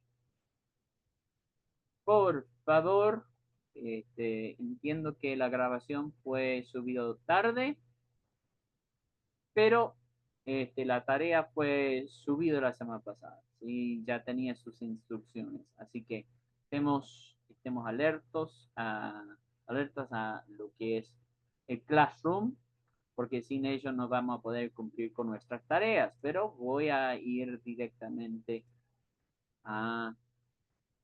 Perdón, yo tuve el problema para responder. Usted lo quería hacer anónimo, pero no, no va a ser posible. No quise responder y luego me salí, como estoy en el teléfono, no sabía cómo volver, Ah, ok, no hay problema, no hay problema. pero honestamente lo leí a medias. Ok, Así ok. que Bueno, no importa. Nosotros vamos a ver que Gabriel García Márquez es uno de los ensayistas de palabra mayor, digamos, de Latinoamérica. Y él va a hacer todo esto. Él va a captar la atención, va a mostrar el bosquejo del desarrollo, va a tener sus propios subpuntos de coherencia y cohesión y va a tener su denouement. ¿Ok? Ahora, solamente porque solo nos quedan 17 minutos, yo quiero mostrarles básicamente cómo podemos identificar eso y a la vez cuando nosotros estamos leyendo algo, lo identificamos, obviamente nos va a ayudar con nuestra comprensión lectora, ¿sí? Yo abogo, entiendo que ustedes tienen tiempo limitado, entonces, y yo estudié la licenciatura siendo un joven sin compromisos, bueno, trabajaba y era ministro de jóvenes, pero fuera de eso no tenía esposa, no tenía hijos, no tenía ministerio, digamos, fuerte. Este, pero yo abogo a que hagamos esto cuando estamos leyendo, para que tengamos una mejor comprensión del texto. Hemos de identificar qué es el punto principal. ¿Cómo capta la atención? ¿Alguien se acuerda cómo se capta la atención, Gabriel García Márquez? él la captó con el ejemplo del accidente Exactamente. Exacto. ¿Y qué era más o menos qué pasó? y que o sea, que a través de la palabra de aquella persona que grita, ¿no es cierto?, se evita el accidente. Entonces él está diciendo la importancia que tienen las palabras, ¿no? Y que eso lo salvó. Claro, y eso hace en una o dos oraciones, no me acuerdo bien, pero el tipo es genial. Y vos vas leyendo la historia y no tenés idea de qué va a hablar. No tenés idea de qué va a hablar, ¿no? Eso es descolocarte de tu mundo y él te pone en su mundo, en su mente, ¿entendés? Y de repente vos decís, claro, la polémica de la ortografía, estamos hablando del poder de la palabra, ¿sí? Tiene algo que ver con ortografía, vamos a ver qué onda, vamos a ver qué onda. Bueno, cuando nosotros estamos leyendo, podemos ver que la tesis es el poder de la palabra. Lo dice literalmente. Ahí ves, el poder de la palabra. Eso dijo la curita. La tesis en realidad está en parte de su captarle de interés. Pero también en la introducción, el primer punto va a ser acerca de la historia del lenguaje en sí. El segundo punto va a ser cómo esta lengua sigue cambiándose, es viva, no es muerta. Si fuera muerta, seguiríamos diciendo hincarnos delante de Dios en vez de arrodillarnos delante de Dios. De la diferencia del español, el castellano medieval, del mío Cid, cuando yo estaba leyendo el mío Cid, yo decía, ay Dios mío, porque no entendía nada. Era un español muy diferente al español que no, era castellano, ¿ok? Y de Castilla, okay, de Castilla, sí, era algo, yo tenía que hincar, me acuerdo de esta frase, se hincó los hinojos. ¿Saben qué son hinojos? Las rodillas. ¿Okay? Las rodillas. Pasaba la mitad de la lectura buscando definiciones. ¿Okay? Porque nosotros no hablamos, porque no hablamos las mismas cosas.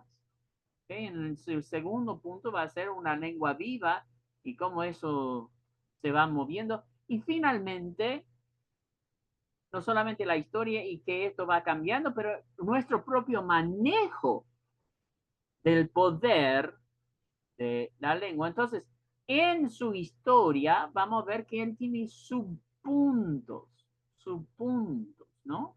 Hablaba acerca de los mayas y los sacrificios que ellos hacían los cambios generacionales y cómo la tecnología ha influido en el lenguaje, ¿sí? Entonces, empezamos con algo propio, autóctono, digamos, de los mayas, ¿sí? Y cómo algunas de estas palabras siguen en pie ya. Por ejemplo, acá en Argentina, yo estoy tomando el mate como el señor y Martín Fierro Banda. ¿Cómo estoy tomando? A ver si alguien sabe. ¿Amargo? Amargo con... Up, up. Chúcar. No, no. Eso es como manda Ricardo Ford. A ver. Amargo. En el mate de cuero, en el mate ese tradicional, no sé bien. Amargo Supongo que será algún... con yuyo. Ah, Tenés el poleo, el burro, la manzanilla, de diferentes tipos de yuyos. Bueno, yuyo no es un término español, es un término quiche. ¿Okay?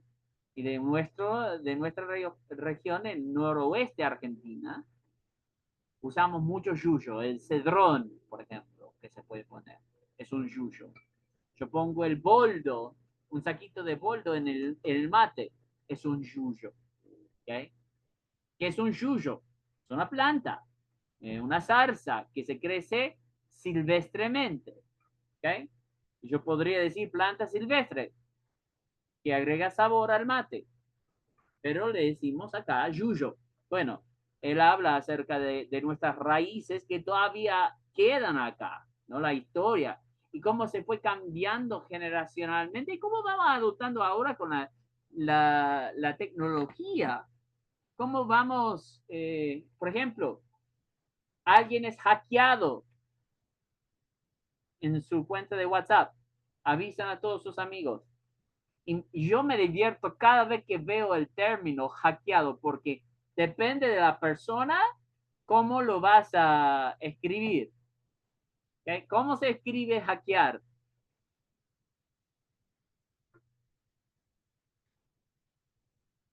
¿Sabes que hackear es una palabra en español, no? ¿Okay?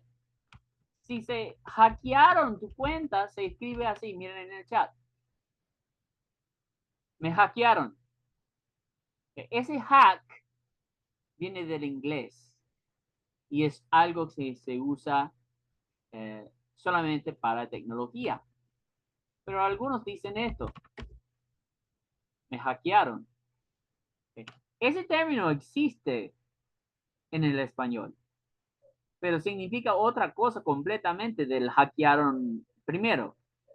El hackearon, me hackearon, por así decirlo, es cuando estás jugando el ajedrez. Decís, jaque mate, te hackearon. ¿Ok? Pero por el sonido, nosotros lo ponemos así. Pero en realidad, o sea, lo que queremos decir es esto, y es una adopción del inglés, un término de tecnología que adoptamos en el español porque no tenemos una palabra propia. Vamos desde las palabras autóctonas a los cambios generacionales a la importación del lenguaje, ¿no? ¿Okay? Cuando digo vamos al break, ¿por qué no digo vamos al descanso? Es una importación del lenguaje. ¿Okay? Y esto nos va a dirigir hacia la lengua viva. Todo esto significa que la lengua no es muerta. Si la lengua fuera muerta, estaríamos hablando como los mayas hablaban en su tiempo, ¿sí? Según García Márquez, ¿no? Para nosotros ya sería incas, ¿no? Pero tenemos cambios geográficos. Entonces, cuando los españoles vienen acá y empiezan a hablar un poco de inca, un poco de quichua, toba, es diferente. ¿Dónde estoy yo? No sé en Coa cuáles son. Yo sé que tal vez al sur ya tenés mapuche, pero fuera de eso yo no conozco todas las tribus que habían en Argentina en todo el mapa, pero nosotros tenemos quichua, tenemos toba, tenemos ¿cuál es el que empezaba con WA? En los Huarpes acá en San Juan. Ok, sí, estaban cerca. Huarpes. En el sur tenemos Sí. esto un poco en Salta también. Entonces, ellos estaban en Catamarca, La Rioja, San Juan, ¿okay? Pueblos andinos. Pero cambios geográficos, cuando los españoles vienen y hablan con estos pueblos, empiezan a intercambiar términos porque me encuentro con cosas que no existen en mi país. Por ejemplo, yo tenía que aprender lo que era un palo borracho. Nunca en mi vida había visto un palo borracho. Nubia, ¿sabes lo que es un palo borracho? ¿Existe en Colombia? Ok. Parece un árbol de Dr. Seuss. No sé si has visto los dibujitos de Dr. Seuss o los libros de Dr. Seuss. Pero es un árbol que literalmente tiene como una panza. Y por eso se le llaman palo borracho. Porque es redondo, después se hace para arriba. Y encima tiene espinos en el tronco. Nunca había visto algo de espinos en el tronco. Y produce algo como algodón arriba para las semillas, para espaciar. O sea, es una especie que yo jamás había visto en mi vida, ¿no? ¿Okay? O si vos decís tuna, ¿qué pensás en tuna?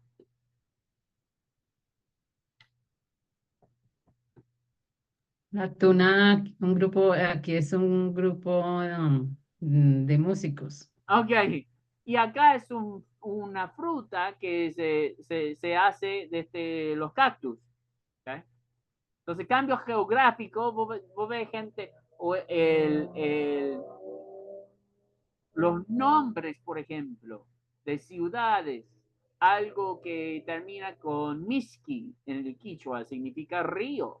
Hay un río, hay agua cerca o hubo agua cerca, ¿no? Los cambios geográficos cambian nuestro lenguaje en sí, ¿ok? Entonces, cuando yo hablaba, antes yo aprendí el español con mexicanos y puertorriqueños. ¿Okay? Entonces, lo que yo llamo maíz acá se llama choclo. Entonces, y si yo hablaba de mazorca, tiene otro sentido en México y Puerto Rico que lo que tiene acá. ¿Okay? No voy a entrar en eso porque va a ser muy apropiado para la clase. Pero cambios geográficos cambian la lengua. Normas culturales evocadas. ¿Okay? Entonces, esto del uso de los pronombres ahora, o el lenguaje inclusivo, ¿no? Terminar todo con E. Yo dije, yo soy partidario del lenguaje inclusivo. Personalmente, porque a mí me haría la vida mucho más fácil. ¿Cuántas veces me han escuchado errar el género del sustantivo o el artículo? Es porque eso no existe en inglés. Nosotros tenemos the, a y an. Y todo es neutro. No hay género de sustantivo. Decime, por ejemplo, ¿por qué es el agua, pero son las aguas? Y si quiero decir que el agua es blanca, vos dijiste el, agua, y después el adjetivo es femenino, pero el artículo es masculino. ¿Y el sustantivo qué es? Cuando el singular es masculino y cuando el plural es femenino. Okay. Eso es confuso. Eso no existe en inglés. Les puedo explicar la razón por la cual existe así, pero no tenemos tiempo. Pero bueno, normas culturales evocadas, ¿ok? Decimos que, ahora no tenemos que decir presidente, tenemos que decir presidenta. ¿Qué es una enta? Yo sé lo que es un ente desde la filosofía, que es un ente, un representante, una representación de una idea, ¿ok? Entonces, yo soy un ente de humanidad, soy un ente de hombre. El presidente preside como ente. ¿Pero qué es una enta? No tengo idea. Pero es una norma cultural evocada. Vicepresidenta, vicepresidenta, presidenta. Y la multiplicidad de significados. Ok, voy a decir algo. Experimentamos entre jóvenes y yo no sé qué creer. Tuve un caso como consejero de un semi-amigasco, voy a decir, como amigos, pero medio novios, pero no son novios, son medio amigobios, ¿viste? Y hubo un mensaje de una parte mandado a un amigo que me muestra a mí el mensaje y dice, no somos novios, en realidad solamente nos vemos cuando tenemos hambre.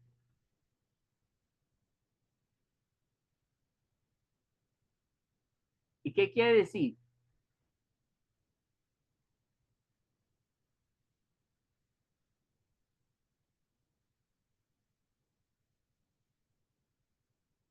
Hay multiplicidad de significados. Yo no sé en qué significado está diciendo. Si está hablando de hambre físico, está hablando de hambre sexual. ¿Ok? Entonces cuestionaban si estaban bien o no y me preguntan a mí y yo digo, y habría que ver porque yo tengo mi amigo que solamente nos vemos cuando queremos un café. Nos vamos para el café. ¿Ok? Tengo hambre. Hey, Ricardo, ¿qué estás haciendo? ¿Ok? ¿Querés que vayamos a tomar? Podría estar hablando en ese sentido. Creo que estaba hablando en otro sentido. Pero hay multiplicidad de significados que le damos según la generación. Y hay expresiones generacionales que nosotros los viejos entendemos menos. ¿Okay? Le tenía que preguntar a mis sobrinos, me decía, siempre me estaban diciendo, este es sopa, este es sopa, este es sopa. ¿Qué? Y le paré una vez a uno de los sobrinos, le dije, ¿qué quiere decir opa? No entiendo la palabra opa, significa tontito. Significa que no está del todo acá en Argentina, opa. Pero es una jerga que yo no había aprendido, aún estando con jóvenes en el seminario en 2000,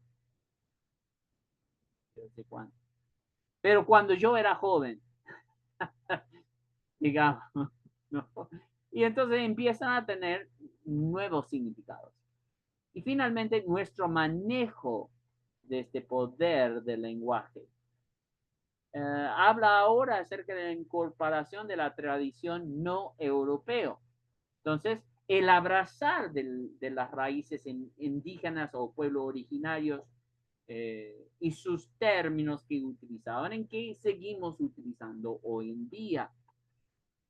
Esto me encanta, no tenemos tiempo para hablarlo porque ya hemos terminado. Mi temporizador dice 0:00:00, así que ya quedamos sin tiempo. Pero la gramática prescriptiva versus la gramática descriptiva. La diferencia acá es que yo te digo qué debe ser. ¿Okay? Entonces, Los que son de Argentina han visto este intercambio entre cuando Cristina Kirchner era vicepresidente de Alberto Fernández y un senador, no me acuerdo quién, porque la vicepresidente es la presidente eh, del Senado, y él le hace una pregunta, ella dice, señora vicepresidente, y ella dice, presidenta, presidenta, ¿no? Porque vos sos machirulo. Y él dice, no, pero la gramática RAI nos dice, y ella dice, no, pero no estamos en España, estamos en Argentina. ¿Cuál es la diferencia ahí? Gramática prescriptiva versus gramática descriptiva. ¿Okay? La cultura ha aceptado vicepresidenta o presidenta para una mujer, aunque gramaticalmente está mal dicho. Entonces tenés dos campamentos, uno que dicen, hablamos el español. Ok, pero ¿cuál? Porque te garantizo que, bueno, tuvimos un ejemplo el otro día con Nubia, decía retrucar, y no tiene idea lo que significa retrucar, significa subir la apuesta, básicamente, ¿no? Pero nosotros los argentinos, bueno, yo soy estadounidense, pero ya me adoptaron hace rato, creo. Decimos retrucar,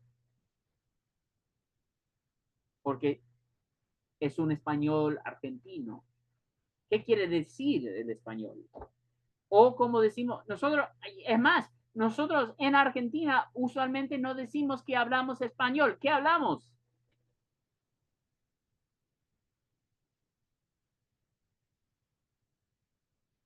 Castellano.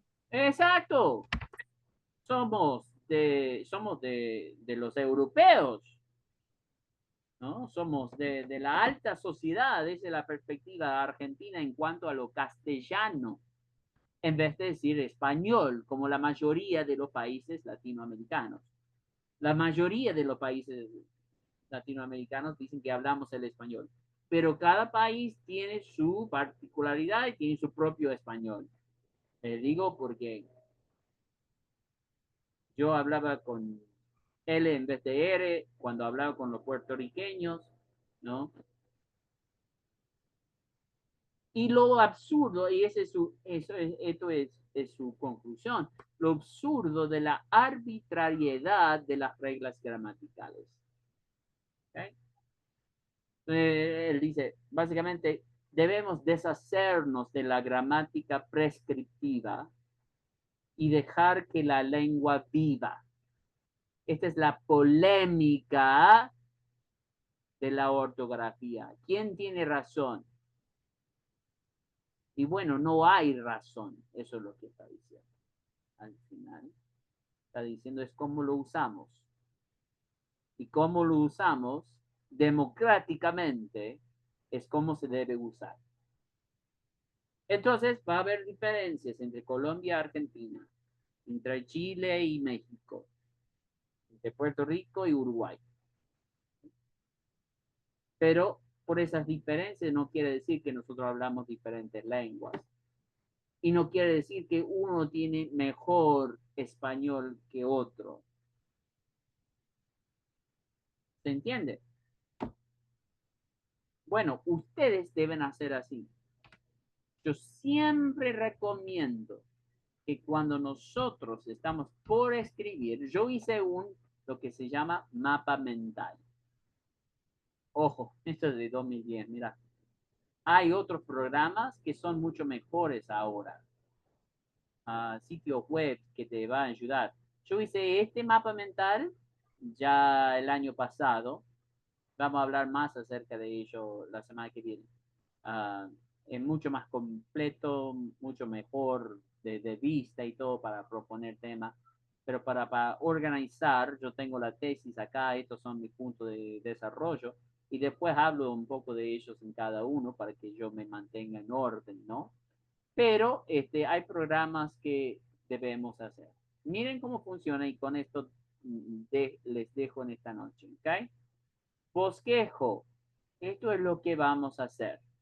Esto es lo que vamos a hacer. No para la semana que viene, sino para la siguiente. ¿Ok? Pero pueden empezar ahora.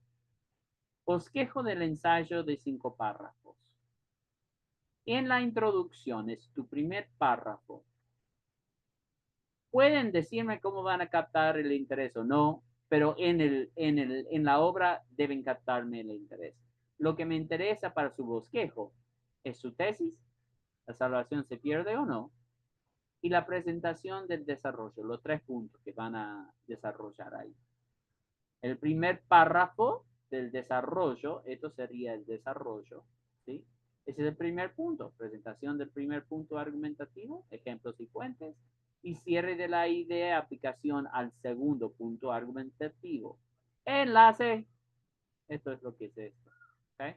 Presentación del segundo punto argumentativo, ejemplos y fuentes, cierra y fuentes, cierre de ideas y aplicación al tercer punto, enlace, para que no nos perdamos.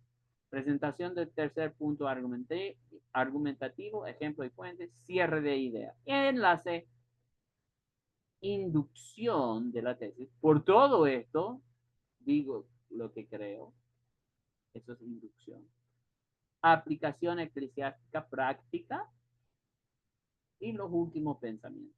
Nunca presentar nuevas ideas. ¿Ven un patrón?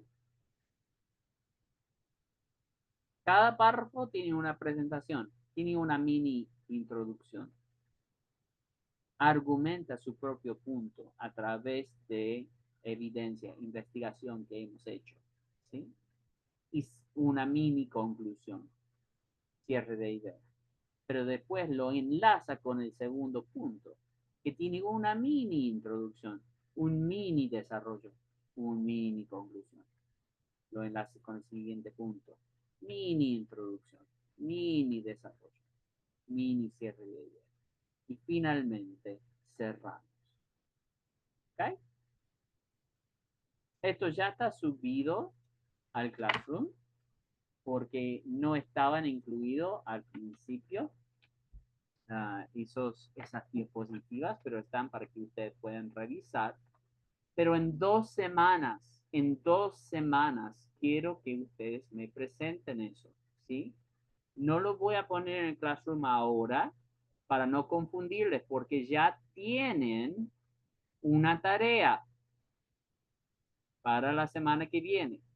Y es leer un ensayo que he subido hoy de mi propia autoría, solamente porque estoy muy familiar con ello, porque lo escribí, donde ustedes me van a tener que identificar cuál es mi tesis. Van a tener que ver el bosquejo del desarrollo, van a tener que decirme cuáles son mis puntos de desarrollo. Y solamente denme 2 ejemplos de enlaces. Ahora, les voy a decir que intento, no sé si cumplo eficazmente ahora releyéndolo, pero intento al final de cada párrafo tener un enlace que lo conecta con el siguiente punto. Solamente quiero que me digan, en un documento Word, dígame, tesis, 2 puntos. Esta oración. ¿Okay? Desarrollo, ¿cuáles son los puntos? Y al final, enlaces. Dame 2 ejemplos de enlaces que hago. ¿Ok? Para que vayamos empezando a reconocer esas cosas, lo reconocemos, eso significa que va a estar en nuestro cerebro cuando estamos escribiendo. Ok, lo he visto en Gabriel García Márquez, lo he visto en un trabajo posgrado, ahora ya tengo el bosquejo, ya la mitad del trabajo está hecho. Lo que tienen que hacer es investigar y apoyarse, nada más. ¿Ok? ¿Se entiende? ¿Alguna pregunta, comentario, grito de ira antes de terminar en esta noche?